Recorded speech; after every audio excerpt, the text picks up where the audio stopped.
La leucemia linfática crónica como enfermedad es extraordinariamente heterogénea. Heterogénea quiere decir que la variabilidad con la que se presenta en los pacientes es muy diversa. Es uno de los desafíos que tenemos tanto en la clínica como en la investigación de esta enfermedad.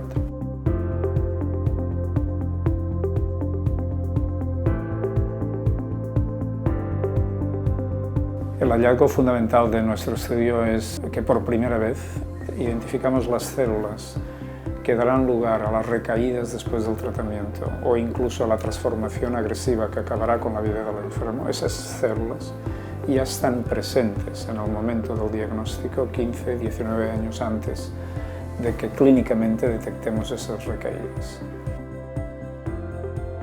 En este estudio hemos podido analizar muestras de más de 1000 pacientes. Lo que ha sido también importante es que en algunos de ellos no solo hemos analizado una muestra en el momento del diagnóstico, sino que los hemos seguido hasta 20 años de evolución de la enfermedad y así hemos podido ver cómo el tumor iba cambiando a lo largo de estos 20 años, cómo cambiaba debido al tratamiento.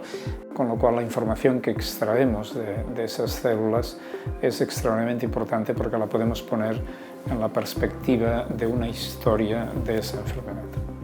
Realmente se ha supuesto un reto analizar todo este gran volumen de datos, ya no solo por la gran cantidad de datos que hemos generado y de cómo los hemos tenido que integrar, sino porque algunos de estos datos también los hemos conseguido utilizando técnicas muy novedosas en el que el marco de análisis, digamos que no estaba muy bien definido. Hemos tenido que poner a punto nuevos algoritmos también para ser capaces de analizar y interpretar este gran volumen de datos que hemos generado.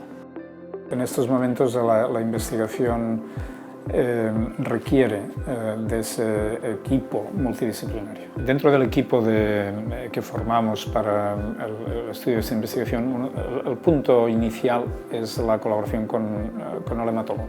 En esta investigación hemos contestado algunas de las preguntas que nos planteamos, cómo evoluciona una enfermedad, pero ahora que conocemos cómo evoluciona, la pregunta es cómo podemos interferir para que no evolucione de una forma agresiva que ponga en riesgo la vida del paciente. Y esa es la pregunta clave que estamos abordando en la continuidad del proyecto que tenemos en estos momentos.